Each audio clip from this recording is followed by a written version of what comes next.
Hello and welcome to another market update after the market close 17th of April 2026.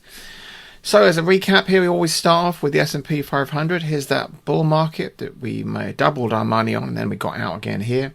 And it got us back in again around here using the system. And then we had this dip here, and I was explaining that this was going to go one way or the other, and it went the other way with a healthy correction. It bounced, and then last week, as I was explaining, I was expecting the bounce, and sure enough, there it was, and it went even higher. So it's a very aggressive comeback there. How long? Is it a strong comeback or not? I'm a little bit suspicious of it. I mean, it's definitely bouncing, we know that much, but is this, bouncing up to a new high seems a little bit premature, and it's not on particularly high volume. Meaning the conviction behind the move, but we'll take it. It's a bull market. The main thing is that, like I've been saying all along, since around here we had the signal, it's a bull market until the system says otherwise, and it said it here, it's still a bull market, and sure enough it got proven correct there. So, and the other indexes are backing it up. We see the Nasdaq following suit, which is important. All the other indexes have to agree. There's the Dow. Dow didn't get to new highs, to be fair, but it bounced all the same.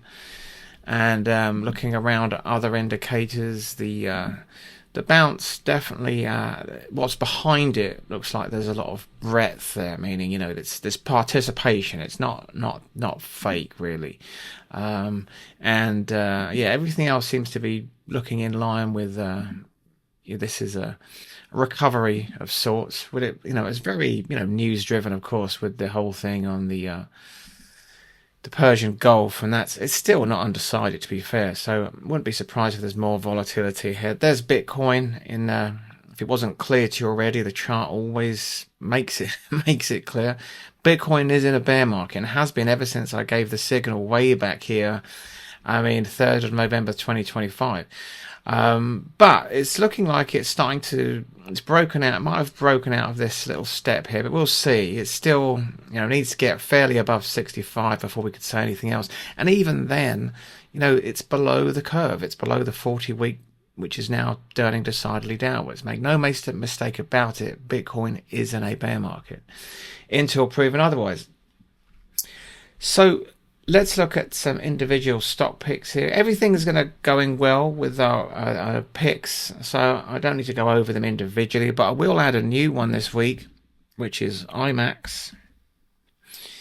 If we're going to get in this one, I'd like to be in between around 34 and 35 with a stop loss at 33. So that's all for this week, and I will speak to you next time.